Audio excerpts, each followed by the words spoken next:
ফেব্রুয়ারি শুক্রবার 2024 ঢাকাইয়া সমিতির আয়োজনে পিঠা উৎসব এ যেন কেরানীগঞ্জবাসীর এক মিলন মেলায় পরিণত হয়েছে।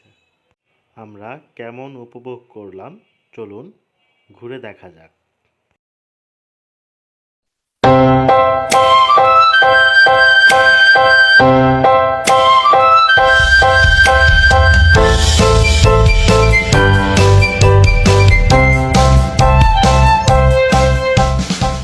কেরানীগঞ্জের জন্য মনে হয় যেন একটা ঈদ।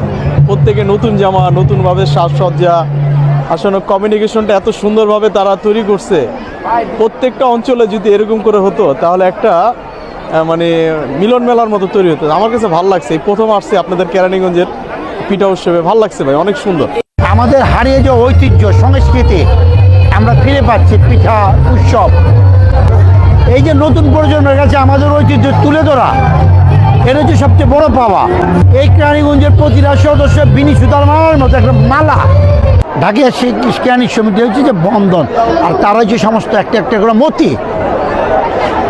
ওই বন্ধনটার মধ্যে এই মতিগুলি বিনি সুতার মতো হয়ে গেছে। বিনি সুতাটা আমাদের সমিতি। বাংলার সংস্কৃতি, ইতিহাস এগুলোকে ফিরিয়ে আনাই এই পিঠা। তাই যে কেরানীগঞ্জের সবার মধ্যে বন্ধন তৈরি করার এই কাজ আসলে সামাজিক সংগঠনগুলো করে যাচ্ছে, অনেক দিন যাবতই করে যাচ্ছে। 20 টাকার পিঠা খাওয়ার জন্য সবাই কিন্তু প্রায় 300-400 টাকা খরচ করে আসছে। কাজে পিঠা খাওয়ার জন্য আসেনি, উৎসবটার জন্য আসছে, যেন সবার সাথে দেখা হয়, সবার সাথে একটা বন্ধন তৈরি হয়, সবার সাথে একটা ভালোবাসা তৈরি হয়। এই যে বিনি সুতার মালা, সেটা যেন গাঁথা হয়, এই জন্যই আসছে। বাংলাদেশের জনগণ যাতে বুঝতে পারে যে কত সুন্দর একটা সুশৃঙ্খল আমরা একটা পিঠা উৎসব করলাম। মেলা এটা আমাদের জন্য নিঃসন্দেহে একটা সার্থকতা। ঢাকা সমিতি এটাই সার্থকতা। এটা 6 বছর ধরে হচ্ছে। আমরা প্রতিবারই এই পিঠা উৎসবে আসি এবং সকলের সাথে দেখা হয় এবং পিঠা খেয়ে থাকি। আসলে আমরা এই দিনটি অনেক উপভোগ করি।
সবার পাশাপাশি কিন্তু আমাদের লিটল অ্যাঞ্জেলাও বেশ এনজয় করেছে।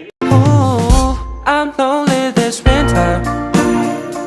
I'm fulfilling the wish of the loving being I don't know that would hold for me to be alone. I'm lonely this winter.